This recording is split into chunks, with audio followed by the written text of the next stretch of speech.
Ayman learn ওয়ার্ল্ডের পক্ষ থেকে আমি রুবি আক্তার সকলকে জানাই স্বাগতম।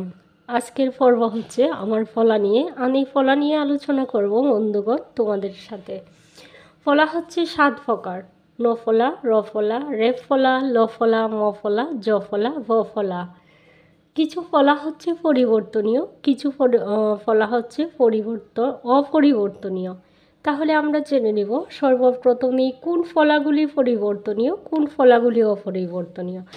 দেখো, নফলা, রফলা, রেফলা, লফলা, মফলা, জফলা, ভফলা এর মধ্যে হচ্ছে 7টি ফলার মধ্যে এই ফলাগুলি হচ্ছে অপরিবর্তনীয় আর এই ফলাগুলি হচ্ছে পরিবর্তনীয়। তাহলে কিভাবে আমরা এর ব্যবহারটা করব, এইগুলা কিভাবে অপরিবর্তনীয় হয় আমি কিছু নোট করে রেখেছি, তোমাদেরকে বোঝাবো এক্ষুনি। আসো নফলা এর ব্যবহারটা দেখি। দেখো, এখানে কিন্তু আমি নফলা দিয়ে স্নাতক লিখেছি, স্নেহ, স্নিগ্ধ, দিগ্ন, মধ্যাহ্ন লিখেছি। এখন তোমরা যদি স্নাতকের উচ্চারণটা করতে চাও তাহলে স্না দন্তাস সংযুক্ত নফলা আকার স্না দন্তন্যর এইখানে কিন্তু নফলা এর উচ্চারণ আসছে, এটা কিন্তু দ্বিলোপ্তি হয়নি। কিন্তু আমরা যখন মফলা, জফলা এবং ভফলা ব্যবহার করব তখন দেখব অধিকাংশ ক্ষেত্রে না এই ফলাগুলির উচ্চারণ হয় কি, এই ফলাগুলির উচ্চারণ টোটালি হয় না। এই ফলাগুলি ব্যবহার করা হয় কিন্তু এর কোনো উচ্চারণ হয় না। তাহলে আমরা এর ব্যবহারটাও দেখব, কিন্তু তখন পর্যায়ে যার নিচে ব্যবহার করা হয় মফলা, জফলা, বফলা, যার সাথে ব্যবহার করা হয় এই অক্ষরগুলি দ্বিগুণ হয়ে যায়। তবে কিছু ক্ষেত্রে, খুবই কম ক্ষেত্রে অক্ষরগুলি দ্বিগুণ হয় না। এইগুলি না, এগুলি তো হচ্ছে ফলা। তাহলে আমি যার নিচে এই ফলাগুলি ব্যবহার করব সেই অক্ষরগুলি দ্বিগুণ হয়ে যায়। আবার কিছু ক্ষেত্রে হয় না, খুব অল্প ক্ষেত্রে হয় না, কিন্তু বেশিরভাগ ক্ষেত্রে এইগুলির ক্ষেত্রে ফলাগুলির ক্ষেত্রে অক্ষরগুলি দ্বিগুণ হয়ে যায়। তাহলে আমরা দেখব এই ফলাগুলি কি করে অপরিবর্তনীয় আর এই ফলাগুলি কি করে পরিবর্তনীয়। যেমন ধরো স্নাতক, স্নেহ, স্নিগ্ধ আমি লিখেছি। এখন স্নাতকের উচ্চারণটা যদি আমি করতে চাই তাহলে দন্তস্ব সংযুক্ত নফলা আকার স্নাতক, খ স্নাতক, এইখানে কিন্তু স্নাতক, এইখানে কিন্তু নফলার উচ্চারণটা হয়েছে স্না, স্না, সাতক হয়নি, সাতক হয়নি, স্নাতক হয়েছে স্না, দন্তন্য, এইখানে কিন্তু নফলাটা দন্তন্য হিসেবে ব্যবহার করা হয়েছে। ঠিক তেমনি এইখানে দেখো স্নেহ, স্নেহ, তাহলে দন্তন্যর উচ্চারণ, নফলার উচ্চারণ এইখানে হয়েছে। দন্তন্য সংযুক্ত নফলা একার স্নেহ, স্নেহ, স্নিগ্ধ, দন্তস্ব সংযুক্ত নফলা রসিকার স্নি, গো সংযুক্ত, গ সংযুক্ত ধ, স্নিগ্ধ, এইখানে কিন্তু নফলার উচ্চারণটা হয়েছে। ঠিক তেমনি আমরা দেখব রফলার উচ্চারণটা। রফলাটা আমরা কিভাবে ব্যবহার করতে পারি। রফলাটা সবসময় র হিসেবেই আমরা ব্যবহারের ক্ষেত্রে আমরা খুঁজে পাই। যেমন রফলা, ফয় রফলা, দেখো এইখানে কিন্তু রফলার দ্বিলোপ্তি হয়নি। ফয় রফলা, ফ্র, র আসছে কিন্তু ফ্র, ত ম প্রথম, গয় রফলা আকার ম গ্রাম, গয় রফলা আকার গ্রা ম গ্রাম, ফয় রফলা আকার মূর্ধন্য প্রাণ, তয় রফলা। এই যে আবার একটি কথা আসছে এখানে বেশিরভাগ ক্ষেত্রেই মানুষ ভুল করে। এই যে আমি যদি এটা হচ্ছে যদি আমি মাত্রা দিই তাহলে সেটা হয়ে যাবে তয় রফলা, আর যদি মাত্রা না থাকে তার উপরে তাহলে এটা তাহলে তয় রফলা আকার মূর্ধন্য ত্রাণ, দন্তার নয় রসিকার নি, দয় রফলা আকার নিদ্রা। তাহলে এইখানে রফলার উচ্চারণটা এইখান পর্যন্ত আসছে। আমার এইখানে আমি লফলা, রফলা প্রত্যেকটারই উচ্চারণ হবে, কিন্তু নিচের অক্ষরগুলি মফলা, জফলা এবং বফলার উচ্চারণ হবে না। এবার দেখবো আমরা রফলা দিয়ে কি হয়। রফলা দিয়ে আমি মূর্খ লিখলাম, বর্ণ লিখলাম, অর্থ লিখলাম, স্বল্প লিখলাম, দুর্নাম লিখলাম, সার্থক লিখলাম। তাহলে আমি এর উচ্চারণটা কিভাবে করব। ময় দীর্ঘকার মু, কয় রেফ মূর্খ, কিন্তু রফলাটা এইখানে রেফটা এখানে র হিসেবে ব্যবহার করা হয়েছে। ব মদিনার নয় রেফ বর্ণ, স্বরে ও তয় রেফ অর্থ, দন্তাস ফয় রেফ সর্ফ, এই রফলা ব্যবহার হয়েছে। এই রফলাগুলো কিন্তু পরিবর্তন হয়নি। এবার দেখব লফলা, এর লফলা দিয়ে আমরা কি করতে পারি। এবার হচ্ছে আমি লফলা এর ব্যবহার দেখব। লফলা দিয়ে কি হয়, গ্লানি গ্লাস, বিপ্লব ক্লেশ অল্প পল্লব। তাহলে দেখো গ লফলা আকার গ সংযুক্ত লফলা আকার গ্লা দন্তা নয় রসিকার নি গ্লা নি, গর সাথে কিন্তু লর উচ্চারণটা হয়েছে।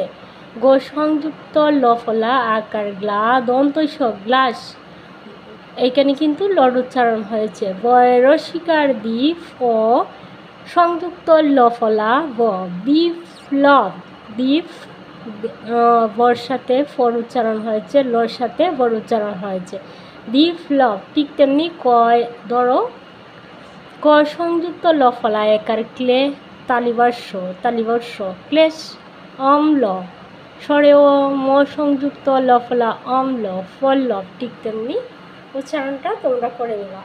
এবার আসো আমরা এবার দেখব মফলা কীভাবে বিলুপ্তি হয় আর মফলার উচ্চারণটা কি হয়। তাহলে দেখো এইখানে আমি লিখেছি পদ্মা, আত্মা, বিস্ময়, বিস্ময়, স্মৃতি, স্মারক,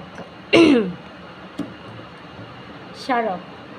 দেখো এইখানে কিন্তু তোমরা পদ্মা বলনি, আত্মা বলনি, বিস্ময় বলনি, বিশ্ব বলো, স্মৃতি স্মৃতি বলনি, স্মারক বলনি। তাহলে এখানে যদি পদ্মা না বলো তাহলে মটা গেল কোথায়। আমি আগেই বলেছি যে মফলা জফলা এবং বফলা পরিবর্তনীয়, এগুলা অক্ষরকে দ্বিগুণ করে দেয়। যার সাথে ব্যবহার করা হয় সেগুলি অক্ষরকে দ্বিগুণ করে দেয়। কিছু কিছু ক্ষেত্রে করে না, তবে বেশিরভাগ ক্ষেত্রে অক্ষরকে দ্বিগুণ করে দেয়। তাহলে পদ্মা, পদ সংযুক্ত দয়াকার দা যদি হয় তাহলে পদ্মা হয়, কিন্তু এইখানে পদ সংযুক্ত ময়াকার মা, পদ মা হয়নি, পদ্মা হয়েছে। তাহলে পদ সংযুক্ত দয়াকার দা, ডাবল দ ব্যবহার করা হয়েছে কিন্তু এইখানে। তাহলে ডাবল দর উচ্চারণ কিন্তু হয়েছে পদ্মা। স্বরে আ ত সংযুক্ত তয়াকারতা না, কিন্তু এইখানে স্বরে আ ত সংযুক্ত ময়াকার মা, এই যে মফলা, তো স্বরে আ ত সংযুক্ত মফলা আকার আত্মা। তাহলে এইখানে ত কিন্তু ডাবল দুইবার ব্যবহার করা হয়েছে, আত্মা।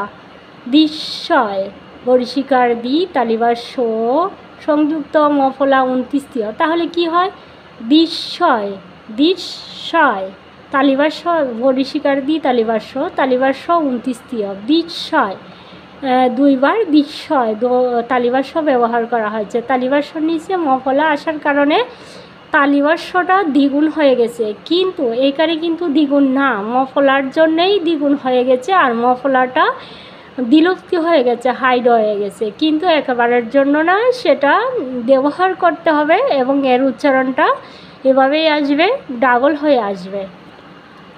আমি আশা করি তোমরা মফলার উচ্চারণটাও বুঝতে পারছো।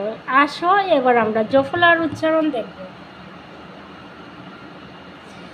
তাহলে জফলার উচ্চারণটা কিভাবে হলো, দন্ন।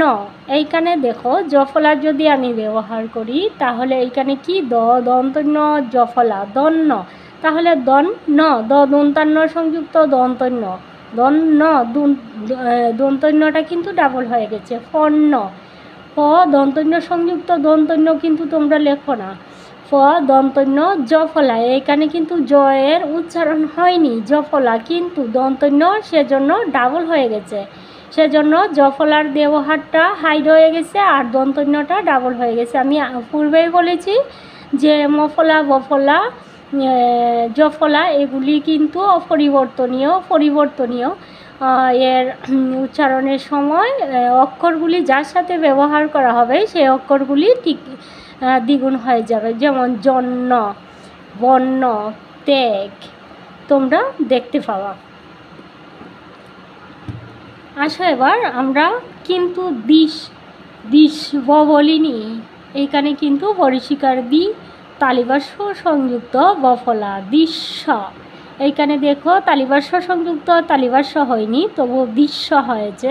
দৃশ্য যেহেতু হয়েছে এর নিচে বফলাটার হাইড হয়েছে, কিন্তু তালিবাস্যটা দ্বিগুণ হয়ে গেছে। ঠিক তেমনি বিশ্বাস নিঃস্ব দন্ত রসিকার নিসর্গ দন্তস্ব সংযুক্ত বফলা, এইভাবে বানানগুলি করতে হবে। নিঃস্ব শ্বেত দন্তাস্ব সংযুক্ত বফলা একার ত শ্বেত দাসত্ব। দেখো এইখানেও কিন্তু তটা দ্বিগুণ হয়ে গেছে, দ একার দা দন্তস্ব ত সংযুক্ত ত না, কিন্তু তোমরা উচ্চারণটা করো না, দাসত্ব। দেখো কি হয় দাসত্ব, কিন্তু এইখানে ত কিন্তু ডাবল না, ব হওয়ার জন্য এইখানে তটার উচ্চারণ ডাবল হয়ে গেছে। তাহলে আমরা এর উচ্চারণটা কীভাবে করব? বরিশিকার দি তালিবাস্য সংযুক্ত বফলা বিশ্বাস বরিশিকার দি তালিবাস্য সংযুক্ত বফলা আকার দন্তস্ব বিশ্বাস দন্তান্ন ঋষিকার নি বিসর্গ দন্তস্ব সংযুক্ত ব নিঃস্ব শ্বেত। আশা করি আজকের ক্লাসটি তোমাদের ভালো লাগবে এবং তোমরা A to Z পর্যন্ত ফলার ব্যবহারটা বুঝতে পারবে। আর যদি বন্ধুরা তোমাদের কোনো অসুবিধা হয় তাহলে তোমরা আমাকে কমেন্ট করে জানাবা। প্লিজ আমার ভিডিওটা যতগুলি মানুষ দেখে, আমার সাবস্ক্রাইবার খুবই কম, আমি খুব অল্প দিন ধরে এই ভিডিওগুলি ছাড়া শুরু করেছি। প্লিজ আমার পাশে থাকো, আমিও তোমাদের পাশে থাকতে চাই। প্লিজ আমার ভিডিওটি সাবস্ক্রাইব করে আমার পাশে থাকো। প্লিজ আমি অনুরোধ করছি আমার ভিডিওটি আর একটু দূর যেতে আমাকে সাহায্য করো। আর আমিও নিত্য নতুন তোমাদের জন্য ভালো ভিডিও নিয়ে আসার জন্য অবশ্যই চেষ্টা করব। আমি শত ব্যস্ততায় তোমাদের জন্য ভালো কিছু দেওয়ার জন্য চেষ্টা করি। প্লিজ তোমরা আমার সাবস্ক্রাইব করে আমার পাশে থাকো। সকলের মঙ্গল কামনা এখানে বিদায় নিচ্ছি। আমি রবি আক্তার। আল্লাহ হাফেজ।